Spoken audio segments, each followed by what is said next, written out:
I'm taking 70% of your millions, including your dad's estate. My name is Paul.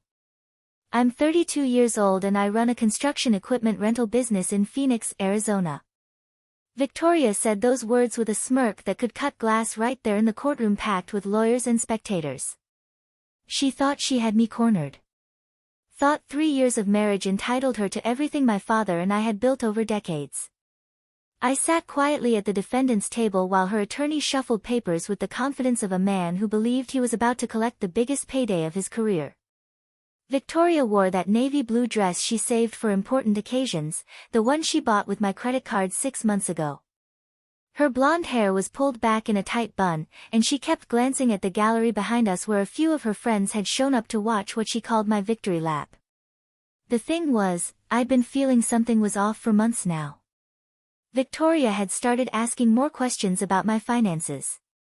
Not the casual, how was work kind of questions, but specific ones about property values and investment accounts. She'd wanted to know about my dad's will when he passed 2 years ago. Kept pressing me about whether everything was properly documented. When I inherited his $3.88 million estate, she suddenly became very interested in our legal status as a married couple. Her behavior had shifted in other ways, too. She stopped pretending to care about the business, rarely asked about my day, and spent most evenings on her phone texting people I didn't know. When I asked who she was talking to, she'd get defensive and say it was just friends. The credit card bills kept growing larger each month, filled with purchases from stores I'd never heard of and restaurants I'd never been to. But what really bothered me was how she'd started talking to other people about our marriage. Last month, I overheard her at a dinner party telling someone that she was finally going to get what she deserved. When I asked her about it later, she laughed it off and said she was talking about a promotion at work. Problem was, Victoria hadn't worked in 18 months. Judge Williams called the court to order, and Victoria's attorney began his opening statement about marital assets and fair distribution. Victoria nodded along like she was already spending the money. She kept shooting me looks that said she thought I was too soft to fight back, too naive to have protected myself. What she didn't know was that I'd learned something important from my father before he died. Trust is earned, but legal protection is built. And sometimes the people closest to you are the ones you need protection from the most. I'd met Victoria 4 years ago at a business conference in Tucson. She worked in marketing for a tech company and had this way of making you feel like the most interesting person in the room.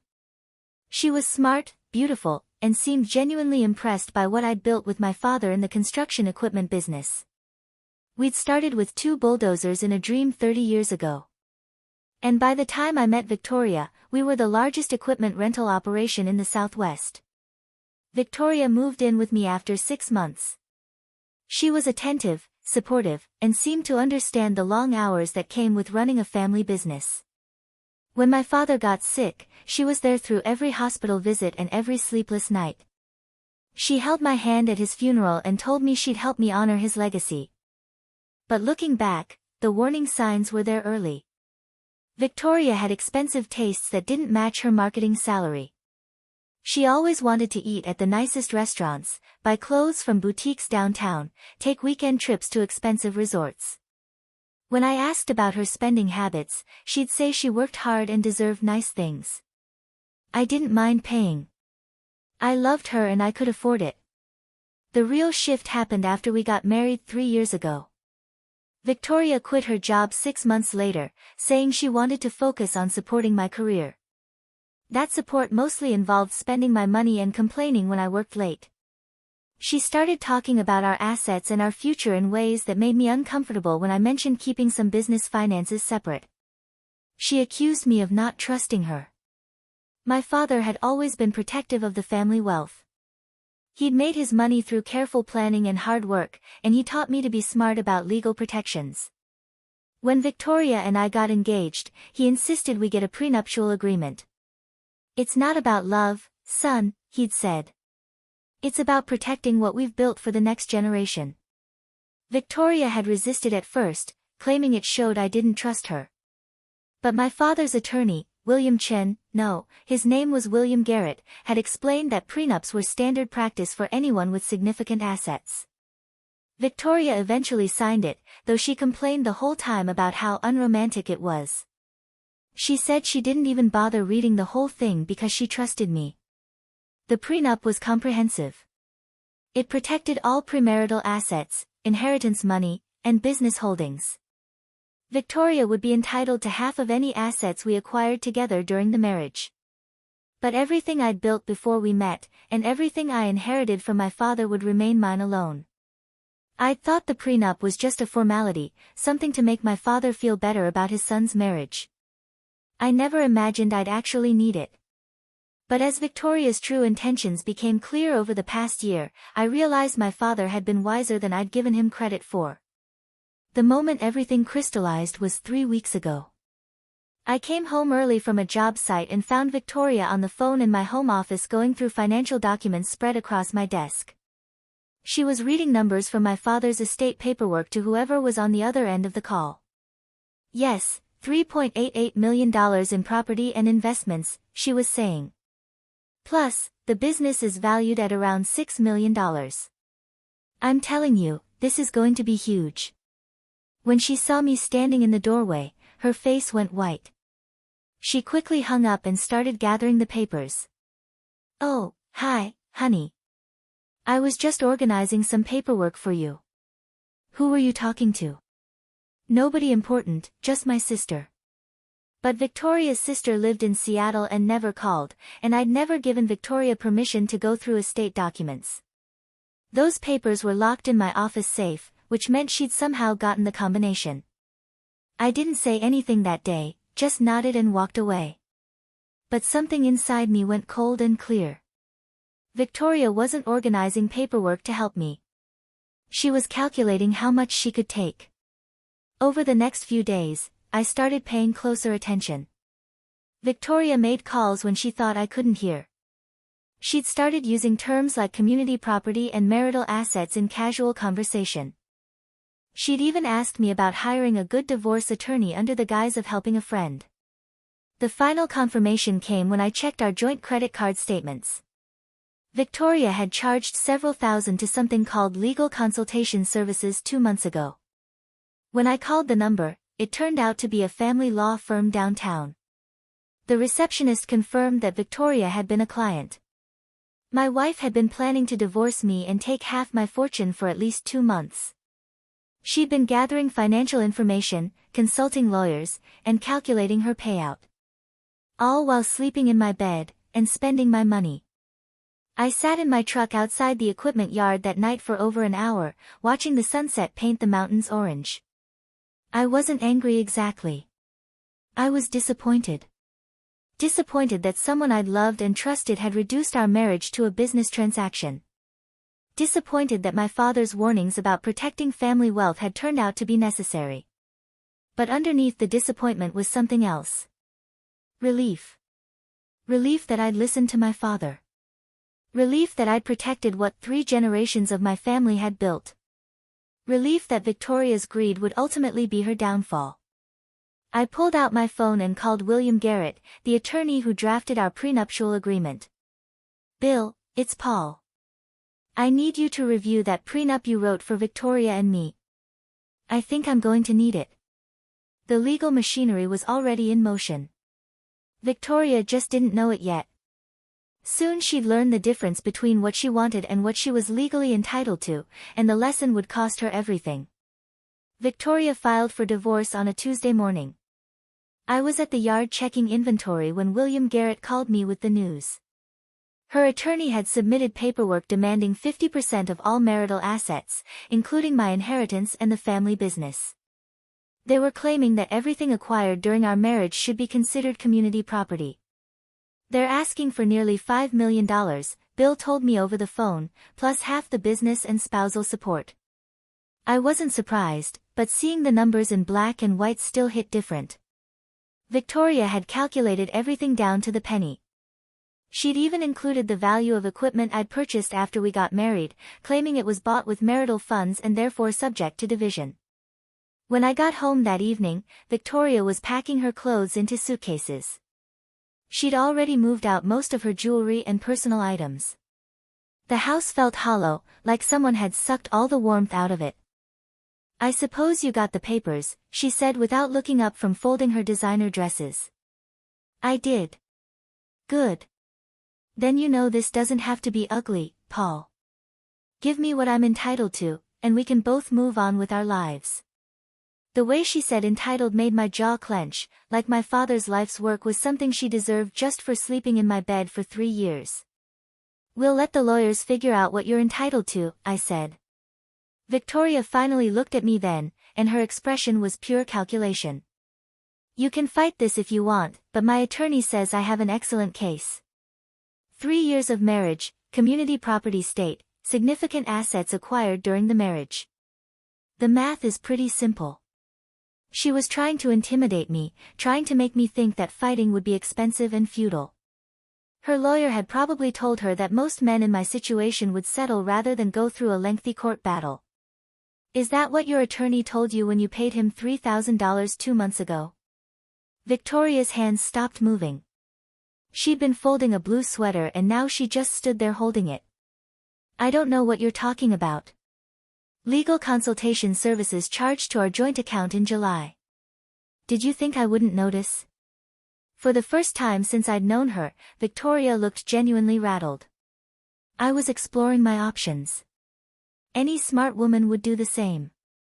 Any smart woman would also read her prenuptial agreement before hiring a lawyer. Victoria's face went pale. "What prenuptial agreement?" I almost laughed. "Almost. The one you signed 3 years ago. The one my father's attorney drafted. The one you said you didn't bother reading because you trusted me. That thing." "Paul, you can't be serious. Nobody enforces those anymore. They're just scare tactics." But I could see the doubt creeping into her eyes. She was starting to remember sitting in William Garrett's office signing papers while complaining about how unromantic the whole process was. She was starting to wonder what exactly those papers had said. "We'll see what the judge thinks," I said. Victoria left that night, and I didn't hear from her again until the court date. But through Bill, I learned that her attorney had requested copies of all our prenuptial documents. Apparently, Victoria really hadn't kept a copy for herself. She'd signed a legally binding agreement affecting millions of dollars and then forgotten about it entirely. The funny thing was, Victoria could have avoided all this if she'd just been honest with me. If she'd come to me and said she wanted a divorce, we could have worked something out quietly. I might have even given her more than she was legally entitled to, just to avoid the drama. But Victoria had chosen to be sneaky. She'd chosen to treat our marriage like a heist. She'd calculated and schemed and planned to take everything I had without even knowing what legal protections existed. Now she was about to find out, and the education was going to cost her everything. 3 weeks before our court date, William Garrett called me with news that made the whole situation even more twisted than I'd realized. "Paul, you need to hear this. I've been doing some digging into Victoria's activities, and it's worse than we thought." I was in my office at the equipment yard watching the sunset through my window. "How much worse?" I asked. "She's been planning this for over a year. I found records showing she consulted with 3 different attorneys before filing. She even hired a private investigator to look into your business finances." That hit me like a punch to the gut. A private investigator fellow named James Murphy. He specializes in asset discovery for divorce cases. Victoria paid him $8,000 to research your holdings, your father's estate, even your business partnerships. She has detailed reports on everything you own. I sat down my coffee mug carefully, trying to process what Bill was telling me. Victoria hadn't just been casually planning a divorce. She'd been conducting military-level reconnaissance on my financial life. "There's more," Bill continued. "Murphy's report includes recommendations on how to maximize her settlement. He suggested she could claim the business appreciated significantly during your marriage due to her emotional and domestic support. She was going to argue that her being a stay-at-home wife somehow increased the company's value. The audacity of it was breathtaking. Victoria had quit her job against my advice, spent most of her time shopping and lunching with friends, and now she was going to claim that her lifestyle had somehow contributed to my business success. Did she find anything that could hurt us? I asked. That's the beautiful part. Murphy's investigation actually helps our case. He documented that all your major assets were acquired before the marriage or through inheritance. His own report proves that Victoria has no legal claim to most of your wealth. I laughed, but it wasn't a happy sound. Essentially, yes. But here's what really gets me, Paul. I found out who recommended Murphy to her. Who? Your neighbor, Stephen Davis. Turns out he went through a nasty divorce 3 years ago and hired Murphy for his case. Victoria had been talking to Stephen about divorce strategies for months. Stephen Davis lived 2 houses down from me. I'd loaned him my trailer twice when he was moving furniture. His wife had left him and taken half his construction business. I'd felt sorry for the guy, even invited him over for dinner a few times when Victoria suggested he looked lonely. Stephen's been coaching her, Bill continued. According to Murphy's notes, Stephen told Victoria that she needed to document everything, build a case for why she deserved more than the standard 50%. He told her judges are sympathetic to wives who sacrificed their careers for their husbands. The betrayal cut deeper than Victoria's scheming. Stephen had sat at my dinner table, eaten my food, accepted my help, and then turned around and advised my wife on how to destroy me financially. He'd shared his divorce strategy with her, recommended his private investigator, probably even helped her find her attorney. There's one more thing, Bill said quietly. Murphy's report includes a psychological profile. Victoria told him that you were emotionally weak and would likely settle rather than fight. She said you were too nice to put up a real legal battle. I stared out at the equipment yard, watching one of my drivers secure a bulldozer onto a trailer. 3 generations of my family had built this business through hard work and careful planning. And Victoria thought I was too weak to protect it. Bill, I said, I want you to prepare the most comprehensive defense you've ever written. I want Victoria to understand exactly how wrong she was about me. With pleasure, Paul. This is going to be fun. The week before our court date, I put my plan into action. William Garrett had assembled everything we needed to destroy Victoria's case, but I wanted to make sure the lesson stuck. First, I had Murphy's investigative report officially entered as evidence. Since Victoria had hired him, anything he discovered was fair game for our defense. The irony was perfect. Her $8,000 fishing expedition had become my smoking gun. This is beautiful work, Bill said as we reviewed the documents in his office. Murphy's report proves that Victoria was planning a premeditated financial attack. No judge likes to see that kind of calculation in a divorce case. But the Murphy report was just the beginning. I'd also had Bill subpoena Victoria's financial records for the past 2 years. What we found was a pattern of increasingly reckless spending that started right after my father died and I inherited his estate.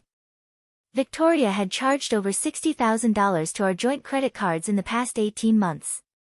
Designer clothes, expensive jewelry, weekend trips with friends to places like Scottsdale and San Diego. She'd even booked a 10-day vacation to Cabo that she'd told me was a girl's trip, but had actually charged to my business account. She was treating your inheritance like her personal shopping fund, Bill observed. And now she wants to claim half of it legally. The spending pattern told a clear story. Victoria had seen my father's death not as a tragedy, but as a financial opportunity. She'd immediately started living larger, spending more, acting like someone who'd already won the lottery. The inheritance money wasn't even fully processed before she was burning through it. Then I found the text messages. Victoria had forgotten to remove her iCloud account from our shared computer. Every text she'd sent and received for the past 6 months was automatically backing up to my system. What I discovered made my blood run cold. She'd been texting with Stephen Davis regularly, sharing details about my business and asking for advice on divorce strategy. But worse than that, she'd been texting with her attorney about how to hide her own spending from the court. Can we claim the credit card charges were for household expenses? She'd texted her lawyer. We'll argue that maintaining the lifestyle was expected in your social circle, he'd replied. Victoria and her attorney had been plotting to present her shopping sprees as legitimate household expenses. They were going to claim that buying designer purses and taking expensive vacations was somehow necessary for maintaining our marriage. The final piece of evidence was almost too perfect. Victoria had texted her friend Diana about the divorce case just 3 days ago. Paul has no idea what's coming. He's always been too trusting. By the time this is over, I'll never have to work again. Bill leaned back in his chair when I showed him the messages. Paul, this is prosecutorial misconduct if I've ever seen it. Victoria's attorney has been coaching her to hide assets and misrepresent expenses. The state bar is going to want to see these. But I wasn't interested in destroying Victoria's lawyer. I just wanted justice. What are the chances she'll try to settle when she sees what we have? I asked. 0, Bill said with confidence. Victoria's ego won't let her back down now. She's convinced herself that she deserves your money, and she's not going to accept anything less than what she thinks she's owed. Good, I said, because I want her to hear it from the judge. I want her to understand exactly what she signed 3 years ago and exactly what it's going to cost her. The court date was set for Monday morning. Victoria had no idea what was waiting for her. The courtroom was packed when Judge Williams called our case. Victoria sat at the plaintiff's table in her navy blue dress, confidence radiating from every pore. Her attorney had a stack of papers in that hungry look lawyers get when they smell a big payday. I'm taking 70% of your millions, including your dad's estate, Victoria announced to the courtroom during her attorney's opening statement. She'd clearly decided to go bigger than her original demand, probably thinking I'd be too intimidated to fight back. The gallery behind us murmured approval. Victoria's friends had shown up to watch her big moment, and they were eating it up. Stephen Davis was there, too, sitting in the back row with a smug expression that made me want to punch him. Judge Williams listened patiently while Victoria's attorney explained why she deserved the majority of my wealth. He talked about her sacrifices, her support, her contribution to my success. He painted a picture of a devoted wife who'd given up everything for love and now deserved to be compensated for her devotion. When it was my turn, I stood up slowly and walked to the judge's bench. I carried a manila folder containing 2 documents, the prenuptial agreement and a summary of Victoria's own investigative report. Your Honor, I said quietly. I'd like to present these documents for your review. Judge Williams took the folder and opened it. His eyebrows went up as he read the first page of the prenuptial agreement. Then he started reading Murphy's report, and I watched his expression change from curiosity to disbelief to something that looked almost like amusement. Victoria was watching nervously now. She kept glancing at her attorney, who was clearly wondering what documents I just handed the judge. Judge Williams finished reading and looked up at me. Mr. Blake, is this private investigator's report accurate? Yes, Your Honor. Mrs. Blake hired Mr. Murphy to investigate my assets for the purpose of this divorce action. The judge looked at Victoria, then at her attorney, then back at the documents. And then something beautiful happened. Judge Williams started laughing. Judge Williams composed himself and addressed Victoria directly. Mrs. Blake, according to this prenuptial agreement that you signed, you waive all claims to Mr. Blake's premarital assets and inherited property. Did you read this document before signing it? Victoria's face had gone white. Your Honor, that agreement was coercive. I was pressured into signing. By whom? By his father and his attorney. They said I had to sign it or the wedding would be called off. Judge Williams looked at the prenup again. I see here that you had independent legal counsel review this agreement. You were represented by attorney Michael Foster. Did he not explain the terms to you? I don't remember. You don't remember having your own lawyer explain a document that affected millions of dollars? Victoria's attorney stood up. Your Honor, we'd like to challenge the validity of this prenuptial agreement. On what grounds? Unconscionability. The terms are grossly unfair to my client.